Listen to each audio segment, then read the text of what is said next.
Hey everyone, welcome back to Tech Savvy. In today's video, I'm going to show you how to disable automatic downloads on Chrome for Android. So let's dive right in. First, open up the Chrome app on your phone.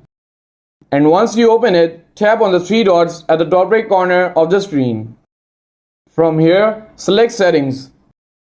Once you are in the settings, scroll down until you find Site Settings. Once you find it, tap on it. In the site settings, simply scroll down and tap on the option that says Automatic Downloads. This is where you can control whether websites are allowed to download files automatically. And here you will see a toggle option. By default, this might be turned on, which allows websites to automatically download multiple files at once. All you have to do is switch this off.